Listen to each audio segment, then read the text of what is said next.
단체 상해보험, 법인회사 운영하시는 대표님들은 꼭 알고 계셔야 됩니다. 안녕하세요. 오늘은 법인을 운영하시는 대표님들이라면 절대 놓쳐서 안 될 보험, 바로 단체 상해보험에 대해서 이야기해드리겠습니다. 혹시 직원이 이러다 다쳤을 때 어떻게 대처하고 계신가요? 산재 처리하면 되지 않나요? 작은 회사인데 괜찮겠죠? 라고 생각하셨다면 정말 큰일 납니다. 오늘 영상은 이 고민을 말끔하게 해결하시려면 꼭 끝까지 보셔야 됩니다. 대표님들, 회사를 운영하다 보면 정말 신경 쓸 게 많죠. 매출, 인력 관리, 세금, 거래처 관리까지. 그런데 그 중에서도 놓치기 쉬우면서도 문제가 생기면 가장 치명적인 부분이 있습니다. 바로 직원의 안전인데요. 단 한 번의 사고로 회사의 재정은 물론 대표님의 법적 책임까지 연결될 수 있다는 거 혹시 생각해 보신 적 있으신가요? 그래서 오늘의 핵심, 바로 이럴 때 필요한 게 단체 상해 보험인데요. 우선 단체 상해 보험이 뭔지 아셔야겠죠. 간단하게 설명드리자면 직원이 다치거나 사고를 당했을 때 치료비, 수술비, 입원비, 후유장애, 심지어 사망 보상금까지 보장해주는 보험을 말합니다. 그것도 개인 단위가 아니라 회사가 전체 임직원 대상으로 가입하는 방식이라고 보시면 되겠습니다. 예를 들어 직원의 출퇴근길 교통사고, 사무실 계단에서 넘어진 사고, 외근 중 사고, 심지어 골절, 하상, 깁스도 추가적으로 보장 가능한 경우가 있는데요. 즉 우리가 예상치 못한 거의 대부분의 부상 사고를 커버해주는 보험이라고 보시면 되겠습니다. 보통 직원복지 좋으라고 넣는 보험이 아니냐고 물어보시는 분들이 있는데 요즘은 그 수준을 훨씬 넘어섭니다. 특히 중대재해처벌법이 시행되면서 단체 상해보험의 필요성은 이제는 선택이 아니라 생존 전략이 되었습니다. 그럼 중대재해처벌법 혹시 들어보셨나요? 2022년부터 시행되었고 2024년부터는 5인 이상 사업장까지 확대 적용되었습니다. 쉽게 말해 이제는 웬만한 중소기업, 소상공인도 법적인 대상이라고 보시면 되겠습니다.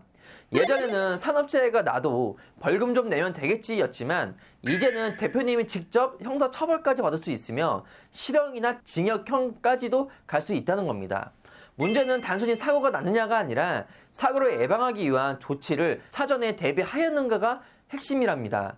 그럼 여기서 단체 상해보험이 어떤 역할을 할까요? 단체 상해보험이 있다고 해서 법적 책임이 사라지는 건 아닙니다. 중요한 건 이 다음입니다. 보험이 사고 발생 이후 회사가 어떻게 대응했는지, 얼마나 사전에 준비하고 있었는지를 보여주는 감정적인 증거가 된다는 건데요. 정리하면 이런 식입니다. 이 회사는 직원의 위험을 사전에 인지하고 보험을 가입했는가? 사전 대응 노력으로 평가가 될 수 있고요. 사고 이후에도 적절히 보상받을 수 있었는가? 이런 게 책임 이행의 태도로 해석할 수 있습니다. 그리고 제대로 조치하고 있었네라고 법원이나 조사기관이 감경 요소로 참고할 수 있다는 겁니다.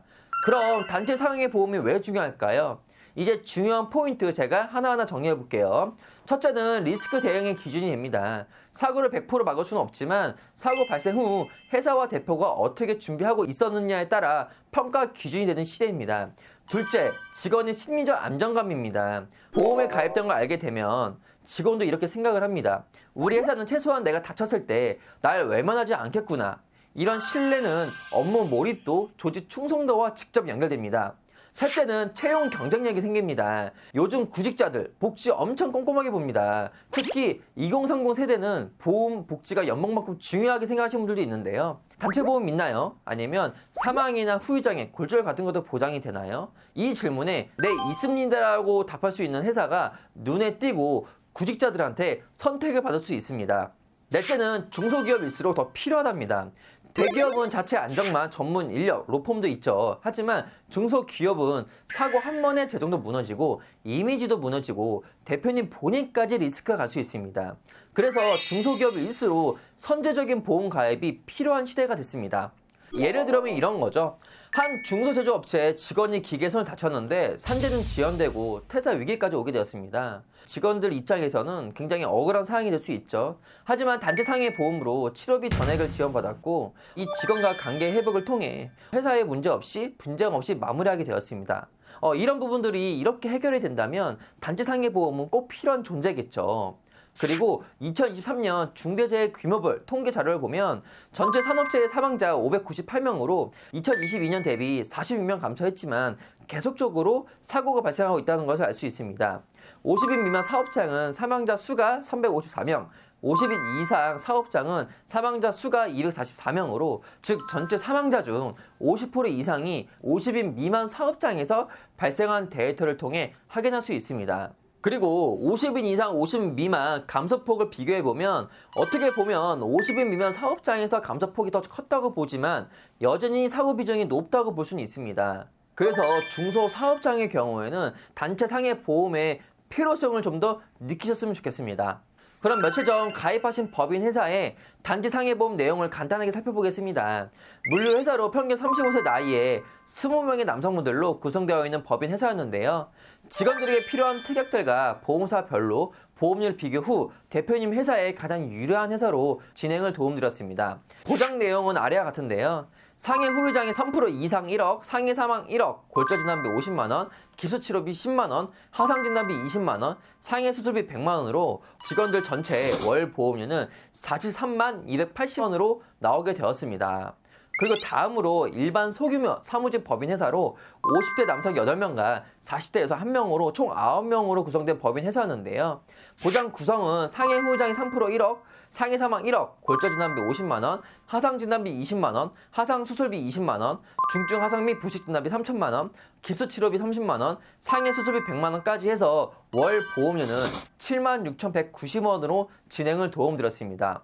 이렇듯 현장직과 사무직은 상해 급수가 다르기 때문에 보험료도 다를 뿐더러 보험사별로 현장 근로자가 유리한 보험사가 있고 반대로 사무직 근로자가 유리한 보험사가 있기 때문에 꼭 다양한 회사로 비교하여 우리 회사한테 가장 유리한 것으로 도움 줄 수 있는 전문가를 선택하시는 것이 중요하답니다. 그리고 추가적으로 법인 회사에서는 이 직원들을 위한 보험이기 때문에 법인세 처리도 가능하다는 점 꼭 기억하시면 좋을 듯 합니다. 자, 지금까지 내용을 간단하게 정리해보면 단체상해보험은 그냥 좋은 복지 수준이 아닙니다. 이제는 대표님을 보호하는 안정장치, 회사의 생존을 위한 전략, 그리고 직원의 신뢰를 얻는 가장 간단하고 강력한 방법입니다. 회사의 규모, 직원 수요 등에 따라 보험료는 달라질 수 있기 때문에 법인회사 대표님들이나 관리하는 비서 및 총무님들은 언제든지 편하게 위 연락처나 아래 나와 있는 카톡 채널로 편하게 말씀해주세요. 여러 회사를 꼼꼼하게 비교해서 탄탄한 보장과 합리적인 보험료로 보답드리겠습니다. 오늘 영상은 여기까지고요. 제 영상이 조금이라도 도움되셨다면 구독, 좋아요, 알람 설정, 그리고 주위 법인 대표님들한테도 이 영상을 추천 부탁드리겠습니다. 감사합니다.